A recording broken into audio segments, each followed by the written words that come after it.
ಸ್ನೇಹಿತರೆ ನಮಸ್ಕಾರ. ನಾನು ರವೀಂದ್ರ ಜೋಶಿ. ಬೆಚ್ಚಿ ಬಿದ್ದಿದ್ದಾರೆ ಅಸಾದುದ್ದೀನ್ ಓವೈಸಿ. ಈತ ಒಂದು ಮಾತನ್ನು ಹೇಳಿದ್ದಾರೆ ನಿನ್ನೆ. ಏನಂದರೆ, ಅಮಿತ್ ಶಾ ಹವಾಯಿ ಫೈರ್ ನಹಿ ಕರೆಂಗೆ. ಅಮಿತ್ ಶಾ ಅವರು ಗಾಳಿಯಲ್ಲಿ ಗುಂಡನ್ನು ಹೊಡೆಯೋದಿಲ್ಲ. ಯಾವ ಕಾರಣಕ್ಕೆ ಈ ಮಾತನ್ನು ಹೇಳಿದರು? ಅಮಿತ್ ಶಾ ಅವರು ಕಳೆದ 10 ದಿನಗಳ ಅವಧಿಯಲ್ಲಿ 6 ಗೃಹ ಸಚಿವಾಲಯದ ಸಭೆಗಳನ್ನು ಮಾಡಿದ್ದಾರೆ. ಯಾವ ವಿಷಯದ ಕುರಿತಾಗಿ? ಜನಗಣತಿಯ ವಿಷಯವಾಗಿ. ಕೇವಲ ಜನಗಣತಿಯಾಗಿ ಉಳಿದಿಲ್ಲ ಇದು.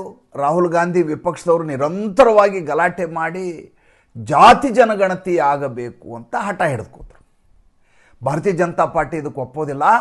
ಏಕೆಂದರೆ ಜಾತಿಯ ಲೆಕ್ಕಾಚಾರ ಮಾಡಿಬಿಟ್ರೆ ಹಿಂದೂ ಧರ್ಮ ಒಗ್ಗಟ್ಟಾಗಿ ಉಳಿಯೋದಿಲ್ಲ, ಎಲ್ಲ ಚಲ್ಲಾಪಿಲ್ಲಿ ಆಗಿಬಿಡ್ತಾರೆ. ಆದ್ದರಿಂದ ಜಾತಿ ಜನಗಣತಿ ಅನ್ನುವಂಥ ಟ್ರಂಪ್ ಕಾರ್ಡನ್ನು ಭಾರತೀಯ ಜನತಾ ಪಾರ್ಟಿ ವಿರುದ್ಧ ಬಳಸಬೇಕು ಅಂತ ಇಲ್ಲ ವಿಪಕ್ಷಗಳು ಒಂದು ಹಿಡನ್ ಅಜೆಂಡಾ ಮಾಡ್ಕೊಂಡು ನಮಗೆ ಜಾತಿ ಜನಗಣತಿ ಬೇಕು ಅಂತ ರಾಹುಲ್ ಗಾಂಧಿ ಪ್ರತಿ ದಿವಸ ಹೋದಲ್ಲೆಲ್ಲ ಜಾತಿಯ ಬಗ್ಗೆ ಮಾತು.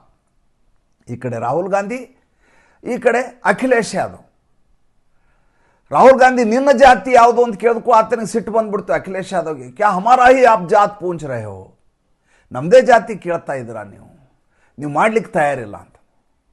ನರೇಂದ್ರ ಮೋದಿ, ಅಮಿತ್ ಶಾ ಹೇಳಿದ್ರು ನಿಮಗೇನು ಬೇಕು? ಜಾತಿ ಜನಗಣತಿ ಆಗಬೇಕು. ಇಷ್ಟು ದಿವಸ ಏನು ನಡೀತಾ ಇತ್ತು ಅಂದರೆ, ಧರ್ಮವನ್ನು ಅದರಲ್ಲಿ ಎಂಟ್ರಿ ಮಾಡಲಾಗ್ತಾ ಇತ್ತು. ಅದು ಬಿಟ್ಟರೆ SC STಗಳ ಏನು ಮೀಸಲಾತಿ ಇದೆ ಅದನ್ನು ಫಾರಮ್ನಲ್ಲಿ ನಮೂನೆಯಲ್ಲಿ ಭರ್ತಿ ಮಾಡಲಾಗ್ತಾ ಇತ್ತು. ಪ್ರತ್ಯೇಕವಾರು ಜಾತಿಯ ಜನಗಣತಿ ಮಾಡಿದ ರೆಕಾರ್ಡ್ ಇಲ್ಲ. 1931 ಜನಗಣತಿಯ ನಂತರ ಈ ಮಟ್ಟಿನ ದೊಡ್ಡದಾದಂಥ ಜನಗಣತಿ ನಡೆದೇ ಇಲ್ಲ. ಸಂಸತ್ತಿನಲ್ಲಿ ಹೇಳಿ ಆಯಿತು, ಸುಳ್ಳು ಹೇಳೋ ಪ್ರಶ್ನೆ ಇಲ್ಲ, ಜನಗಣತಿ ಮಾಡಲೇಬೇಕು. ಮಾಡೋದು ಯಾವಾಗ? ಮಾಡಲಿಕ್ಕೆ ಅತ್ಯಂತ ಪೃಷ್ಠವಾದ ಕಾಲ ಅಂದರೆ ಯಾವಾಗ ಈಗ ಅಲ್ಪಮತ ಇದೆಯೋ, ಯಾವಾಗ ಹೊರಗಿನಿಂದ ನಾವು ಬೆಂಬಲವನ್ನು ಪಡೆದಿದ್ದೀವೋ, ಆ ಕಡೆ ನಿತೀಶ್ ಕುಮಾರ್, ಈ ಕಡೆ ಚಂದ್ರಬಾಬು ನಾಯ್ಡು, ಈ ಕಡೆಯಿಂದ TMC ಬೇರೆ ಸೇರ್ಕೊಂಡಿದೆ, ಆ ಕಡೆಯಿಂದ ಶಿವಸೇನೆ, ಇವರೆಲ್ಲ ಇದ್ದಾಗಲೇ ಜನಗಣತಿ ಶುರು ಮಾಡೋಣ ಅಂತ.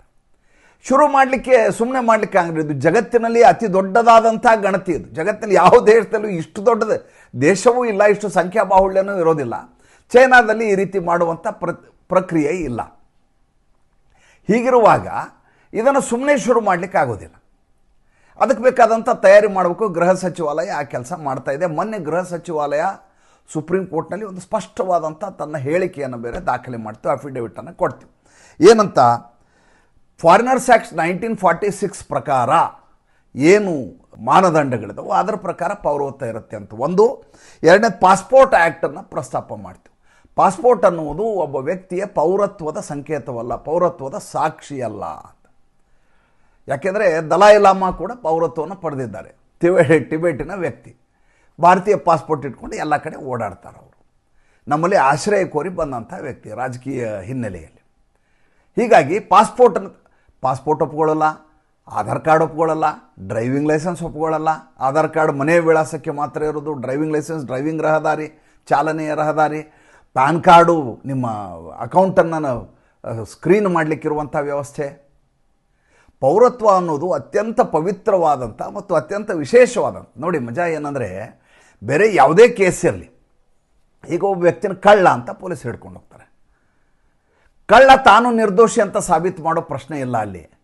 ಪೊಲೀಸರು, ಸರ್ಕಾರ ಈತ ಕಳ್ಳ ಅಂತ ಸಾಬೀತುಪಡಿಸ್ಬೇಕು. ನೋಡ್ರಿ, ಈತ ಕಳ್ಳತನ ಮಾಡಿದಾನೆ, ಇಂಥ ವಸ್ತುವನ್ನು ಎತ್ಕೊಂಡು ಹೋಗಿದ್ದ, ಈತನ ಹತ್ರ ಇದನ್ನು ಮಹಜರಿತ್ತು, ಇದನ್ನು ಮಾಡಿದ್ದೀವಿ, ಇದಕ್ಕೆ ಇಷ್ಟು ಸಾಕ್ಷಿಗಳಿದ್ದಾರೆ. ಒಬ್ಬ ಕೊಲೆಗಡಕನ ಹಿಡ್ಕೊಂಡು ಹೋಗ್ತಾರೆ ಪೊಲೀಸರು, ಕೇಸ್ ಹಾಕ್ತಾರೆ, ಜೈಲಲ್ಲಿ ಇರ್ತಾನೆ. ಆತ ನಾನು ಕೊಲೆ ಮಾಡಿಲ್ಲ ಅಂತ ತನ್ನ ಪ್ರತಿಪಾದನೆ ಮಾಡಲಿಕ್ಕೆ ವಕೀಲರು ಇಟ್ಕೋತಾನೆ, ಡಿಫೆನ್ಸು ಬೇರೆ ವಿಚಾರ. ಆದರೆ ಆತನ ಮೇಲೆ ಆರೋಪ ಹೊರಿಸಿರುವಂಥ ಸರ್ಕಾರ ಏನು FIR ಹಾಕಿದೆ ಅದು ಆತ ಕೊಲೆಗಾರ ಅಂತ ಸಾಬೀತುಪಡಿಸ್ಬೇಕು. ಆದರೆ ಪೌರತ್ವದ ವಿಷಯದಲ್ಲಿ ಹಾಗಲ್ಲ. ಒಂದು ಸಲ ಸರ್ಕಾರ ನೀನು ಭಾರತೀಯನಲ್ಲ ಅಂದುಬಿಟ್ರೆ, ನಾನು ಭಾರತೀಯ ಅಂತ ನನ್ನನ್ನು ನಾನು ಸಾಬೀತುಪಡಿಸ್ಬೇಕು. ಭಾಳ ಜನರಿಗೆ ಇದು ಗೊತ್ತೇ ಇಲ್ಲ. ಭಾಳ ಜನರಿಗೆ ಈ ಸತ್ಯವೇ ಗೊತ್ತಿಲ್ಲ. ಈಗಾಗಲೇ ಈ ಅಸಾದುದ್ದೀನ್ ಓವೈಸಿ ಏನೇನು ಹೇಳಿದ್ದಾರೆ ಎಲ್ಲವನ್ನೂ ಅಮಿತ್ ಶಾ ಮಾಡಿ ಆಗಿ ಹೋಗಿದೆ. ಮಂದಿರ ವಹಿ ಬನಾಯಂಗೆ, ತಾರೀಖ್ ನಹಿ ಬತಾಯಂಗೆ ಅಂತ ಲೇವಡಿ ಮಾಡಿದರು. ಮಂದಿರ ಕಟ್ಟಿ ಆಗೋಯ್ತು, ರಾಮ ಮಂದಿರದ ಪ್ರತಿಷ್ಠಾಪನೆ ಆಗೋಯ್ತು. ಮೊನ್ನೆನೋ ಒಂದು 4 ಜನ ಕಳ್ಳರು ಸಿಕ್ಕಾಕೊಂಡ್ಬಿಟ್ರಂತೆ, ಅದನ್ನ ಹಿಡ್ಕೊಂಡು ಚಂದಾಚೋರಿ ಅಂತ ಈ ಬಾರಿ ಚುನಾವಣೆಯ ಭಾಳ ದೊಡ್ಡದಾದಂಥ ವಿಷಯವನ್ನು ಉತ್ತರ ಪ್ರದೇಶದ ಚುನಾವಣೆಯಲ್ಲಿ ಮಾಡುವಂಥ ಹುನ್ನಾರ ನಡೀತಾ ಇದೆ. ಚಂದಾಚೋರಿ ಮಾಡಿದವ್ರು ಯಾರು? ಏನು ಯೋಗಿ ಆದಿತ್ಯನಾಥ್ ಮಾಡಿದ್ರಾ, ಅಥವಾ ನರೇಂದ್ರ ಮೋದಿ ಮಾಡಿದ್ರಾ, ಅಮಿತ್ ಶಾ ಮಾಡಿದ್ರಾ, ಭಾರತೀಯ ಜನತಾ ಪಾರ್ಟಿ ಮಾಡ್ತಾ? ಮಾಡಿದವ್ರು ಯಾರೋ ಕಳ್ಳರನ್ನ ಹಿಡ್ಕೊಂಡು ಹೋಗಲಾಗಿದೆ. ಅದ್ರ ಬಗ್ಗೆ ಭಾಳ ಇಂಟ್ರೆಸ್ಟಿಂಗ್ ಆದಂಥ ಒಂದಷ್ಟು ಮಾಹಿತಿಗಳು ಬಂದು ಏನಪ್ಪ ಅಂದರೆ ಒಂದು ಮಧ್ಯದಲ್ಲಿ ಒಂದು ಸಾಲಿನಲ್ಲಿ ಹೇಳಿಬಿಡ್ತೀನಿ, ಬೇರೆ ಸಂಚಿಕೆಯಲ್ಲಿ ಅದ್ರ ಬಗ್ಗೆ ಮಾತಾಡೋಣ. ಕಳ್ಳರು ಸಿಕ್ಕಾಕೊಂಡ್ಬಿಡ್ತಾರೆ. ಪ್ರಾರಂಭದಲ್ಲಿ ಸಿಕ್ಕಾಕೊಂಡ ತಕ್ಷಣ ಅಲ್ಲಿರುವಂಥ ಪ್ರಮುಖರು ಯಾರಿದ್ದಾರೆ ಅವ್ರು ಹೇಳ್ತಾರೆ, ಟ್ರಸ್ಟಿಗಳು, ನೋಡಪ್ಪ ಸಿಕ್ಕಾಕೊಂಡ್ಬಿಟ್ಟಿದೆ, ಏನೇನು ತೊಗೊಂಡೋಗಿ ತಂದಿಡು, ಸುಮ್ಮನೆ ಗೀಸು ಮಾಡಿ ನಿಮ್ಮನ್ನು ಜೈಲಿಗೆ ಕಳಿಸೋದು ನಮಗೂ ಇಷ್ಟಿಲ್ಲ, ಇಷ್ಟು ವರ್ಷ ಸೇವೆ ಮಾಡಿದಿರಿ ನೀವು ಅಂತೆಲ್ಲ ಮಾತಾಡ್ತಾರೆ. ಈ ಮಾತಾಡಿಕೊಂಡದ್ದನ್ನು ಒಬ್ಬ ಪೊಲೀಸ್ ಕೇಳ್ಕೊಂಡ್ಬಿಡ್ತಾನೆ, ಸಮಾಜವಾದಿ ಪಾರ್ಟಿಗೆ ಸಂಬಂಧಪಟ್ಟಂಥ ಒಬ್ಬ ವ್ಯಕ್ತಿಗೆ ಗೊತ್ತಾಗ್ಬಿಡ್ತಾನೆ. ಆತ ಹೋಗಿ ಅಖಿಲೇಶ್ ಅಲ್ಲಿ MP ಹೇಳ್ತಾನೆ, MP ಅವನು ಹೋಗಿ ಅಖಿಲೇಶ್ ಹೇಳ್ತಾನೆ. ಅಲ್ಲಿಂದ ಇದು ದೊಡ್ಡ ಹುನ್ನಾರ ಆಯಿತು. ಮತ್ತು ಯಾರು ಆ ರೀತಿ ನಾವೆಲ್ಲ ತಂದು ಕೊಡ್ತೀವಿ ಅಂತ ಹೇಳಿದ್ರು ಅವರು ಕೂಡ ಉಲ್ಟಾ ಹೊಡೆದ್ರು. ಅದಕ್ಕೆ ಅದು ದೊಡ್ಡದಾದ. ಈ ಮನೇಲಿ ಕಳ್ತನ ಮಾಡ್ತಾರೆ ಕೆಲಸದವರು, ಏನು ಮಾಡ್ತೀವಿ, ಅವ್ರನ್ನ ತೊಗೊಂಡೋಗಿ ಪೊಲೀಸ್ ಸ್ಟೇಷನ್ ಕೊಟ್ಟು ಜೈಲಿಗೆ ಹಾಕ್ಸಲ್ಲ ನಾವು. ಏನೇನು ತೊಗೊಂಡೋಗಿ ಕೊಟ್ಬಿಡಮ್ಮ, ಯಾಕೆ ಸುಮ್ಮನೆ ಸಿಕ್ಕಾಕೋತೀರ, ಈ ಥರ ಇಷ್ಟು ದಿವಸ ಕೆಲಸ ಮಾಡಿದೆಯಾ, ಅಲ್ಲಿಗೆ ಅಪ್ಸಾತ್ನಲ್ಲಿ ಮುಗಿದೋಗುತ್ತೆ. ಈ ವಿಷಯದಲ್ಲಿ ಹಾಗಾಗಬಾರ್ದು, ದೇವಸ್ಥಾನದ ವಿಷಯದಲ್ಲಿ, ಏಕೆಂದರೆ ಅದು ಸಾರ್ವಜನಿಕರ ಹಣ. ನಮ್ಮ ಮನೇಲಿ ಕಳುವಾದಾಗ ನಾವು ವಿವೇಚನೆಯಿಂದ ನಾವು ತೀರ್ಮಾನ ಮಾಡ್ಬೋದು. ಜನರ ದುಡ್ಡಿನ ಬಗ್ಗೆ ನಮ್ಗೆ ಗಾಂಭೀರ್ಯ ಇರಬೇಕು. ಅದೆಲ್ಲ ಸಿದ್ಧಾಂತ, ಅದೆಲ್ಲ ಬೇರೆ ವಿಚಾರ. ನಡೆದಂಥ ಹಿನ್ನೆಲೆ ಹೇಳ್ತೀನಿ. ಈಗ ಅದನ್ನು ಇಟ್ಕೊಂಡು ರಾಜಕೀಯ ಮಾಡಲಿಕ್ಕೆ ಎಲ್ಲ ರೀತಿಯ ತಯಾರಿಯನ್ನು ಮಾಡಲಾಗ್ತಾ ಇದೆ. ಗಲ್ಲು ಶಿಕ್ಷೆ ಕೊಡಿಸಬೇಕು ನರೇಂದ್ರ ಮೋದಿ ಅಂತ ಅರವಿಂದ್ ಕೇಜ್ರಿವಾಲ್ ಹಿಡ್ಕೊಂಡು. ಮಜಾ ನೋಡಿ ಹೆಂಗಿದೆ. ಸ್ವಲ್ಪ ವಿಷಯಾಂತರ ಆಗ್ತಾ ಇದೆ, ದಯವಿಟ್ಟು ಕ್ಷಮೆ ಇರಲಿ. ಕಳ್ಳತನ ಮಾಡಿದವನು, ಒಬ್ಬ ಪಿಕ್ ಪ್ಯಾಕೆಟ್ ಮಾಡಿದವನು ಮತ್ತು 10 ಲಕ್ಷ ರೂಪಾಯಿ ಕಳ್ಳತನದ ಮಾಡಿದವನು, ಇಬ್ಬರಿಗೂ ಒಂದೇ ಭಾರತೀಯ ನ್ಯಾಯ ಸಂಹಿತೆ ಇರೋದು ಭಾರತ ದೇಶದಲ್ಲಿ. ಇವಂಗೆ ಬೇರೆ ಅವಂಗೆ ಬೇರೆ ಅಂತ ಇಲ್ಲ. ಕಳ್ಳತನ ಇಸ್ ಎ ಕಳ್ಳತನ. ಪಿಕ್ ಪ್ಯಾಕೆಟ್ ಮಾಡಿದವನಿಗೆ ಕಡಿಮೆ ಶಿಕ್ಷೆ, ಅವಂಗೆ ಜಾಸ್ತಿ ಶಿಕ್ಷೆ ಅನ್ನೋದು ಜಡ್ಜಿನ ಮೇಲೆ ನಿರ್ಭರ ಆಗಿರೋ ವಿಚಾರ. ಮತ್ತು ಆ ಸೆಕ್ಷನ್ ಏನು ಹೇಳ್ತೋ, ಭಾರತೀಯ ನ್ಯಾಯ ಸಂಹಿತೆ ಏನು ಹೇಳ್ತೋ ಅದರ ಪರಿಧಿ ಒಳಗೆ ಕೊಡುವಂಥ ಶಿಕ್ಷೆ ಅದು. ನೀವು ಗಲ್ಲು ಶಿಕ್ಷೆ ಕೊಡಿ ಅಂದ್ರೆ ಅಲ್ಲ ರೀ. ಭಾರತ ದೇಶದಲ್ಲಿ ಉಗ್ರರು ತಾಂಡವವಾಡಿದಂಥ ಪ್ರಕರಣದಲ್ಲಿಯೇ ಗಲ್ಲು ಶಿಕ್ಷೆ ಕೊಡ್ಸೋಕ್ಕಾಗಲ್ಲ.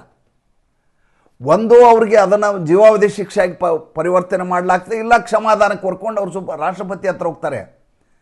ಬಿಯಾನ್ ಸಿಂಗ್ಗೆ ರಾಮ್ ಜೇಠ್ಮಲಾನಿ ಹೋಗಿ ಜಾಮೀನು ಕೇಳ್ಕೊಂಡು ಹೋಗಿದ್ರು ಸುಪ್ರೀಂ ಕೋರ್ಟ್ಗೆ, ಪ್ರಧಾನಿಯ ಹತ್ಯೆ ಮಾಡಿದ ವ್ಯಕ್ತಿ. ಹಂಗಿದ್ದಾಗ ನರೇಂದ್ರ ಮೋದಿಯವರು ಈಗ ಅವ್ರಿಗೆ ಫಾಂಸಿ ಶಿಕ್ಷೆ ಗಲ್ಲು ಶಿಕ್ಷೆ ಮಾಡಬೇಕು. ರಾಮ ಮಂದಿರ ನಮ್ದು ಒಂದೇ ಕಟ್ಟರ್ ಹಿಂದೂ ಪಾರ್ಟಿ ಅಂತ ಹೇಳ್ಕೊತಾ ಓಡಾಡ್ತಾ ಇರೋದು. ಯಾಕೆಂದರೆ ಪಂಜಾಬ್ ಚುನಾವಣೆ ಬಂದಿದೆ ಅರವಿಂದ್ ಕೇಜ್ರಿವಾಲ್. ಅಂದರೆ ಹೇಗೆ ನಮ್ಮಲ್ಲಿ ರಾಮ ಮಂದಿರದ ಇಶ್ಯೂವನ್ನು ಬಳಸಿಕೊಳ್ಳಲಾಗ್ತಾ ಇದೆ ಅಂತ ಹೇಳ್ತಾ ಇದ್ದೀನಿ. ಅದ್ರ ಬಗ್ಗೆ ಬೇರೆ ಸಂಚಿಕೆ ಮಾಡೋಣ. ಗೋಪಾಲರಾವ್ ಅವ್ರ ಬಗ್ಗೆ ತುಂಬ ಮಾತಾಡೋದಿದೆ, ಅವ್ರ ಬಗ್ಗೆ ಭಾಳಷ್ಟು ಮಾಹಿತಿ ಸಂಗ್ರಹ ಮಾಡಿದ್ದೀನಿ, ಅದು ಇನ್ನೊಂದು ಸಂಚಿಕೆಯಲ್ಲಿ ಮಾತಾಡ್ತೀನಿ. ಅದಾದಮೇಲೆ 370 आर्टिकल 370 अगर आप हटाएंगे तो हम चुप नहीं रहेंगे, आप इस देश में नहीं रह सकते. ಆರ್ಟಿಕಲ್ 370 ರದ್ದು ಮಾಡಿದರೆ ನೀವು ಈ ದೇಶದಲ್ಲಿ ಇರಲಿಕ್ಕೆ ಬಿಡೋದಿಲ್ಲ, ನಿಮ್ಮನ್ನು ಏನು ಮಾಡಬೇಕು ಮಾಡ್ತೀವಿ ಅಂತ ಇದೆ ಅಸಾದುದ್ದೀನ್ ಓವೈಸಿ ಹೇಳಿದ್ದ. ವಕ್ಫ್ ಲಾಗು ಹೋನೆ ನಹಿ ದೇಂಗೆ, ವಕ್ಫ್ ಕಾಯ್ದೆ ಲಾಗು ಆಗಲಿಕ್ಕೆ ಬಿಡೋದಿಲ್ಲ ಅಂತ ಹೇಳಿದ್ದ. ಆಯ್ತಾ. ಅದಾದಮೇಲೆ CAA ಲಾಗು ಹೋನೆ ನಹಿ ದೇಂಗೆ. ಇದಕ್ಕಿಂತ ಮಜಾ ಕಾಶ್ಮೀರದಲ್ಲಿ 2014ರಲ್ಲಿ ಒಮರ್ ಅಬ್ದುಲ್ಲಾ ಒಂದು ಟ್ವೀಟ್ ಮಾಡಿದ್ದು ಇನ್ನೂ ಹಾಗೆ ಇದೆ. ನೀವು ಒಮರ್ ಅಬ್ದುಲ್ಲಾ ಅಂತ ಟ್ವಿಟರ್ ಹ್ಯಾಂಡಲ್ ಹೋದ್ರೆ ಒಂದಿದೆ, ಪ್ಲೀಸ್ ಸೇವ್ ದಿಸ್ ಟ್ವೀಟ್ ಅಂತ ಹಾಕ್ಯಾನದ್ರಲ್ಲಿ. ಮೋದಿ ಚಲೆ ಜಾಯಂಗೆ, BJP ಚಲೆ ಜಾಯಂಗೆ, 370 ಐಸಾ ಹಿ रहेगा ಅಂತ ಹಾಕಿದ್ದವನು. ಮೋದಿನೂ ಹೋಗ್ತಾರೆ, BJPನೂ ಹೋಗ್ತಾ, ಆರ್ಟಿಕಲ್ 370 ಮಾತ್ರ ಇದ್ದಂಗೆ ಇರುತ್ತೆ ಅಂತ ಆತ ಹೇಳಿದ್ದ. ಅವರಪ್ಪ ನನ್ನ ಹೆಣದ ಮೇಲೆ ಆರ್ಟಿಕಲ್ 370 ರದ್ದು ಮಾಡಬೇಕು, ನೀವು ನನ್ನ ಹೆಣ ಬೀಳುತ್ತೆ ನೀವೇನಾರ ಆರ್ಟಿಕಲ್ 370 ರದ್ದು ಮಾಡಿದರೆ, ಕಾಶ್ಮೀರದ ಹೆಣಗಳ ಮೇಲೆ ನೀವು ಮಾಡಬೇಕು ಅಂತ ಅವರಪ್ಪ ಹೇಳಿದ್ದೆ. ಏನಾಯಿತು? ಎಲ್ಲವನ್ನು ಇದೇ ಅಮಿತ್ ಶಾ ಅವರು ಸಾಬೀತು ಮಾಡಿ ತೋರಿಸಿದ್ರು, ಇದೇ ನರೇಂದ್ರ ಮೋದಿ ನೇತೃತ್ವದಲ್ಲಿ ಮಾಡಿ ತೋರಿಸಿದರು. ಈಗ ಪ್ರಶ್ನೆ ಇರೋದೇನು? NRC. ಈಗಾಗಲೇ SIRನಲ್ಲಿಯೇ ಎಲ್ಲರೂ ಕನಲಿ ಹೋಗಿದ್ದಾರೆ ಇವರೆಲ್ಲರೂ. ಕಾಗಜ ನಹಿ ದಿಖಾಯಂಗೆ ಅನ್ನೋರು 11 ಕಾಗದಗಳನ್ನು ಇಟ್ಕೊಂಡು SIR ಹತ್ರ ಹೋದರು. ಮಮತಾ ಬೇಗಂ ಅಂತೂ ಮಾಡಿದಷ್ಟು ಹೋರಾಟವನ್ನು ಈ ದೇಶದಲ್ಲಿ ಯಾವ ರಾಜಕಾರಣಿಯೂ ಕೋರ್ಟ್ನಲ್ಲಿ ಮಾಡಿಲ್ಲ. ಇವತ್ತಿಗೂ ಅದೇ ಕೆಲಸವನ್ನು ಆಕೆ ಮಾಡ್ತಾ ಇದ್ದಾರೆ. ಈಗ ಪಕ್ಷವನ್ನು ಉಳಿಸ್ಕೊಳ್ಳಿಕ್ಕೆ ಮಾಡ್ತಾ ಇದ್ದಾರೆ. ಅವತ್ತು ಓಟು ಉಳಿಸ್ಕೊಳ್ಳಿಕ್ಕಾಗಿ ದಿನ ಪ್ರತಿ ದಿವಸ ಕೋರ್ಟ್ಗೆ ಹೋಗ್ತಾ ಇದ್ರು, ಜರ್ಸಿ ಹಾಕ್ಕೊಂಡು ಹೋದರು, ಎಲ್ಲ ಮಾಡಿದರು. ಏನಾಯಿತು ಅಂತ ತಮ್ಗೆ ಗೊತ್ತಿದೆ, ಅದ್ರ ಬಗ್ಗೆ ಪ್ರಸ್ತಾಪ ಮಾಡೋದು ಬೇಡ. ಮೊದಲನೇದಾಗಿ ಅಮಿತ್ ಶಾ ಕದ್ದು ಮುಚ್ಚಿ ಗೌಪ್ಯವಾಗಿ ಸಮಾಲೋಚನೆ ಮಾಡ್ತಾ NRC ಲಾಗು ಮಾಡ್ತಾ ಇಲ್ಲ. ಎರಡನೇದಾಗಿ ಭಾರತೀಯ ಜನತಾ ಪಾರ್ಟಿಯ ಸಂಕಲ್ಪ ಪತ್ರದಲ್ಲಿ ಅಂದರೆ ಪ್ರಣಾಳಿಕೆಯಲ್ಲಿ ಸ್ಪಷ್ಟವಾಗಿ ಇದೆ, CAA NRCಯನ್ನು ಲಾಗು ಮಾಡುತ್ತೆ, ನಮ್ಮ ಆಶ್ವಾಸನೆ ಇದು, ನಮ್ಮ ಪ್ರಣಾಳಿಕೆಯಲ್ಲಿದೆ, ನಾವು ಭಾರತ ದೇಶದಲ್ಲಿ ಮಾಡ್ತೀವಿ. ಅದಕ್ಕೆ ಅವ್ರು ಸ್ಪಷ್ಟವಾಗಿ ಕೊಡುವ ಕಾರಣ ಏನಂದರೆ ಎಲ್ಲ ದೇಶಕ್ಕೂ ಅದು ದೇಶದಲ್ಲಿರುವಂಥ ಪ್ರಜೆಗಳ ಒಂದು ಕಡ್ಡಾಯವಾದಂಥ ಖಾತೆ ಕೀರ್ತಿ ಇರಬೇಕು ತಾನೆ. ನ್ಯಾಷನಲ್ ರಿಜಿಸ್ಟ್ರಿ ಆಫ್ ಸಿಟಿಜನ್ಶಿಪ್, ನಮ್ಮ ದೇಶದ ಪೌರರು ಎಷ್ಟಿದ್ದಾರೋ ಅದರ ಸಂಖ್ಯೆ ಯಾವ ಭಾಗದಲ್ಲಿ ಎಷ್ಟಿದ್ದಾರೆ ಅದರ ಸಂಖ್ಯೆ ಎಲ್ಲ ದಾಖಲೆ ಇರಬೇಕಲ್ವ. ಒಂದು ಮನೇಲಿ ಎಷ್ಟು ಜನ ಇದ್ದಾರೆ ಅನ್ಕೊ ನಾವು ಹೇಳ್ತೀವಿ ಎಷ್ಟು ಜನ ಇದ್ದೀವಿ ಅಂತ. ಹಂಗೆ ಒಂದು ದೇಶಕ್ಕೂ ಒಂದು ಗಡಿ ಅಂತ ಹಾಕಿದ ಮೇಲೆ ಅಲ್ಲಿರುವ ಜನರ ಸಂಖ್ಯೆ ಎಷ್ಟು ಮಾಡಬೇಕಲ್ವಾ. ಅಸಾದುದ್ದೀನ್ ವಹಿಸಿದ ಒಂದು ಹಿಡನ್ ಅಜೆಂಡಾ ಇರುತ್ತೆ, ನೆನ್ಪಿಟ್ಕೊಳ್ಳಿ. ಇದು ಪರಸ್ಪರ, ಇದು ಭಾಳ ಜನರಿಗೆ ಅರ್ಥ ಆಗಲ್ಲ. ಈತ ಮುಸಲ್ಮಾನರನ್ನು ಓಲೈಸಲಿಕ್ಕಾಗಿ ಈಗ ಹೇಳ್ತಾ ಇದ್ದಾನೆ, ಭಾರತೀಯ ಜನತಾ ಪಾರ್ಟಿಯ ವಿರುದ್ಧವಾಗಿ ಈತ ಮಾತಾಡ್ತಾ ಇದ್ದಾನೆ. ಅಮಿತ್ ಶಾ ನರೇಂದ್ರ ಮೋದಿ ವಿರುದ್ಧ ಸೇಡು ಹಗೆತನ ಇಟ್ಕೊಂಡಿದ್ದಾನೆ, ಈತನಿಗೆ ಈರ್ಷ್ಯೆ ಇದೆ ಅಂತ ಎಲ್ಲರೂ ತಿಳ್ಕೊತಾರೆ. ಇಲ್ಲ, ಮುಸಲ್ಮಾನರಲ್ಲಿ ಒಂದು ಅಶ್ರಫಿಯಾ ಅಂತ ಒಂದು ಸಮುದಾಯ ಇರುತ್ತೆ. ಅಶ್ರಫಿಯಾ ಶ್ರೀಮಂತರು, ಜಗತ್ತನ್ನು ಬಲ್ಲವರು ಮತ್ತು ಕೆಳವರ್ಗದವ್ರನ್ನ, ದಲಿತ ಮುಸಲ್ಮಾನರನ್ನು, ಉಳಿದ ಜನ ಇರ್ತಾರಲ್ಲ, ಅಂದರೆ ಕೆಳವರ್ಗದ ಮುಸಲ್ಮಾನರನ್ನು 72 ಫಿರ್ಕೆ ಇದಾವೆ ಅವರಲ್ಲಿ, 72 ಉಪಜಾತಿಗಳಿದ್ದಾವೆ, ಪಂಗಡಗಳಿದ್ದಾವೆ. ಮುಸಲ್ಮಾನರಿಗೆ ಕೇವಲ ಮುಸಲ್ಮಾನರು ಶಿಯಾ ಸುನ್ನಿ ಮುಸಲ್ಮಾನ ಅಲ್ಲ, ಅದು ಮೀರಿ ಬೇಕಾದಷ್ಟಿದೆ. ಅಹಮದಿಯಾ ಇದ್ದಾರೆ, ತಬ್ಲಿಗಿಗಳಿದ್ದಾರೆ, ಬೇರೆ ಬೇರೆ ಇದ್ದಾರೆ. ಅವ್ರ ಮೇಲೆಲ್ಲ ಆಡಳಿತ ಮಾಡೋದು ಯಾರು, ಅವ್ರ ಮೇಲೆ ದಬಾವಣೆ ಮಾಡೋದು ಯಾರು, ಅವ್ರನ್ನ ಹೆದರಿಸಿಟ್ಕೊಂಡಿರೋದು ಯಾರು ಅಂದರೆ ಈ ಅಶ್ರಫಿಯಾಗಳು. ಇವರೇನು ಮಾಡ್ತಾರೆ ಅಂದರೆ ಪ್ರತಿ ಸಲ ಮುಸಲ್ಮಾನರನ್ನ ಹೆದರಿಸ್ತಾರೆ. ಇವರು ಏನಂತ ಹೆದರಿಸ್ತಾರೆ, ನೋಡು ಮೋದಿ ಸರ್ಕಾರ ಇದೆ, ನಿಮ್ಮನ್ನೆಲ್ಲ ದೇಶದಿಂದ ಹೊರಗೆ ಹಾಕಿಬಿಡ್ತಾರೆ ಅಂತ. ಇನ್ನೊಂದು ಹೇಳ್ತಾರೆ, ನೋಡು ನೀವು ಒಂದಿಲ್ಲ ಒಂದು ಕಾನೂನು ತರ್ತಾರೆ, ಉಳಿದವ್ರಿಗೆಲ್ಲ ರೇಷನ್ ಸಿಗತ್ತೆ, ನಿಮಗೆ ಮಾತ್ರ ಸಿಗಲ್ಲ. ಮೇಲ್ಗಡೆ ತೋರಿಸ್ಕೊಡಲ್ಲ ನರೇಂದ್ರ ಮೋದಿ ಅಮಿತ್ ಶಾ, ಒಳಗಡೆನೇ ಬತ್ತಿ ಇಡ್ತಾರೆ. ವಕ್ಫ್ ಹೆಂಗೆ ಮಾಡಿದರು, ನಮ್ಮ ಆಸ್ತಿನೇ ಇರಲಾರ್ದಂಗೆ ಮಾಡಿಬಿಟ್ರು. ಎಷ್ಟು ಆಸ್ತಿ ಹೊರಟೋದು, ನಾವೇ ಈ ದೇಶವನ್ನು ಆಳಿದ್ದು ಮೊಘಲರಿಂದ ನಾವು ತೊಗೊಂಡದ್ದು, ನಮ್ಮ ಆಸ್ತಿನಿಗೆಲ್ಲ ಉಮೀದ್ ಅನ್ನುವಂಥ ಪೋರ್ಟಲ್ ಮಾಡಿ ಒಳಗೆ ಹಾಕಿಬಿಟ್ಟಿದ್ದಾರೆ. ನೋಡಿ ನಮ್ಮೆದುರಿಗೆ ನಮ್ಮದೇ ಮಸೀದಿ ಕೆಡವಿ ಮಂದಿರ ಕಟ್ಟಿದ್ದಾರೆ. ನೋಡಿ ಕಾಶ್ಮೀರದಲ್ಲಿ ರಕ್ತಪಾತ ಆಗತ್ತೆ ಅಂದರೂ ಹೆದರಲಿಲ್ಲ ಅಮಿತ್ ಶಾ ಅವರು, ಹೋಗಿ ಆರ್ಟಿಕಲ್ 370 ರದ್ದು ಮಾಡಿದರು. ನಮ್ಮದೇ ಆದಂಥ ಒಂದು ರಾಜ್ಯ ಇತ್ತು, ಆ ರಾಜ್ಯನೇ ಹೊಡ್ಕೊಂಡ್ಬಿಟ್ರು. ಇವರೆಲ್ಲ ಬೇರೆ ದೇಶದಲ್ಲಿದ್ದವ್ರ ಥರ ಮಾತಾಡೋದು ಇವರು. ಹೈದರಾಬಾದ್ನಲ್ಲಿ ನೀವು ಎಲ್ಲಾದರೂ ಅಸಾದುದ್ದೀನ್ ಓವೈಸಿಯ ಗೌಪ್ಯ ಸಭೆಗಳ ವಿಡಿಯೋಗಳನ್ನು ನೋಡಿದರೆ ಇದೆಲ್ಲವೂ ನಿಮಗೆ ಕೇಳಿಸಿರತ್ತೆ. ಇದು ಯಾವುದೂ ನಿಮಗೆ ಅಚ್ಚರಿ ಅನಿಸಲ್ಲ. ಈತನ ನಿರಂತರವಾದಂಥ ಪ್ರಕ್ರಿಯೆ ಇದು. ಇದರ ಮೂಲಕವೇ ಈತ ರಾಜಕೀಯ ಮಾಡೋದು. ಈತ ಹೆದರಿಸಿಟ್ಕೋತಾನೆ ಮುಸಲ್ಮಾನರನ್ನ.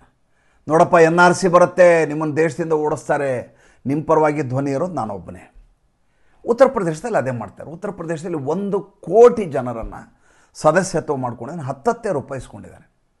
20% ಮುಸಲ್ಮಾನರಿದ್ದಾರೆ, ನಿಮ್ಗೆ ಗೊತ್ತಲ್ಲಿ. ಪ್ರತಿ ಮಗುವಿನಿಂದ ಹಿಡಿದು ಎಲ್ಲರೂ ರಿಜಿಸ್ಟರ್ ಆಗ್ಬೇಕು ಅವನ ಹತ್ರ, ವೋಟರ್ಸು ಅಂತಲ್ಲ, ಎಲ್ಲರೂ ಮಾಡಿ ಹೇಳ್ತಾ ಇದ್ದಾನೆ, ನಾವೀಗ ಮೇಲ್ವರ್ಗದ ಹಿಂದೂಗಳಿಗೆ ಜಮಖಾನೆ ಹಾಸೋದನ್ನು ನಿಲ್ಲಿಸ್ಬಿಡೋಣ, ಇನ್ನೇನಿದ್ರು ನಾವೇ ಅಧಿಕಾರ ಮಾಡಬೇಕು, ಅವ್ರನ್ನ ಗೆಲ್ಲಿಸಿ ಅವರು ನಮಗೆ ಒಳ್ಳೆಯದನ್ನು ಮಾಡಲಿ ಅಂತ ನಾವು ಆಶಿಸಬಾರ್ದು. ನಾವೇ ಚುನಾವಣೆ ನಿಲ್ಲೋಣ, ಸೋತರೂ ಪರವಾಗಿಲ್ಲ, ನೀವು ನಮ್ಮ ಪರವಾಗಿರಬೇಕು ಅಂತ ಉತ್ತರ ಪ್ರದೇಶದಲ್ಲಿ ಒಂದು ಹೊಸ ನಾಟಕ ಶುರು ಮಾಡಿದ್ದಾನೆ.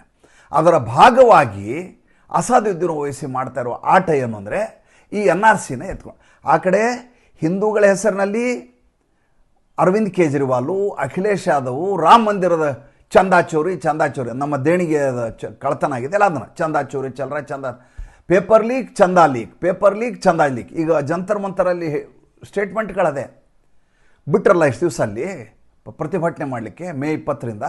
ಈಗ ಅಲ್ಲಿ ಏನು ನಡೀತಾ ಇದೆ, ಸೇಮ್ ಶಾಹೀನ್ ಬಾಗ್ ನಡೀತಾ ಇದೆ. ಅದನ್ನು ಬೇರೆ ಸಂಚಿಕೆಯಲ್ಲಿ ಹೇಳ್ತೀನಿ, ಏನು ಆಗ್ತಾ ಇದೆ ಅನ್ನೋದು ಹೇಳ್ತೀನಿ, ನೀವು ತಿಳ್ಕೊಬೇಕಿದ್ನಲ್ಲ, ಯಾವ ಪೇಪರಲ್ಲಿ ಇದನ್ನ ಹೇಳಲ್ಲ. ಈಗ ಅಸಾದುದ್ದೀನ್ ಓವೈಸಿ ಈ ಆಟ ಆಡಲಿಕ್ಕೆ ಶುರು ಮಾಡಿದ್ದಾನೆ. 6 ಸಭೆಗಳನ್ನು ಮಾಡಿದ್ದಾರೆ ಅಮಿತ್ ಶಾ. ಇಡೀ ದೇಶಾದ್ಯಂತ ಜನಗಣತಿಯನ್ನು ಮಾಡೋದು ಸ್ಪಷ್ಟ, ಜನಗಣತಿ ಮಾಡಿದ ಮೇಲೆ NRC ಆಗುವುದು ಅದರಲ್ಲಿ 100ಕ್ಕೆ 100 ಸ್ಪಷ್ಟ, ಏಕೆಂದರೆ ಅವರ ಸಂಕಲ್ಪ ಪತ್ರದಲ್ಲಿದೆ. ಇದನ್ನು ತಡೆಯಲಿಕ್ಕೆ ಅಸಾದುದ್ದೀನ್ ಓವೈಸಿ ಅಲ್ಲ, ಅವರ ತಂದೆ, ಅವರ ತಾತ ಯಾರು ಬಂದರೂ ಕೂಡ ಅಮಿತ್ ಶಾನೂ ಬಿಡಲ್ಲ, ನರೇಂದ್ರ ಮೋದಿ ಬಿಡುವ ಪ್ರಶ್ನೆ ಇಲ್ಲ. ಮತ್ತು ಮುಂದಿನ ಸಂಚಿಕೆಯಲ್ಲಿ ಹೊಸ ವಿಷಯದೊಂದಿಗೆ ಬರ್ತೀನಿ. ಸಂಚಿಕೆ ಇಷ್ಟ ಆದರೆ ಲೈಕ್ ಮಾಡಿ, ಫಾಲೋ ಮಾಡಿ, ಶೇರ್ ಮಾಡಿ. ನಮ್ಮ ಮುಕ್ತ ಪತ್ರಿಕೋದ್ಯಮಕ್ಕೆ ಆರ್ಥಿಕವಾಗಿ ಬೆಂಗಾವಲಾಗಿ ನಮಸ್ಕಾರ.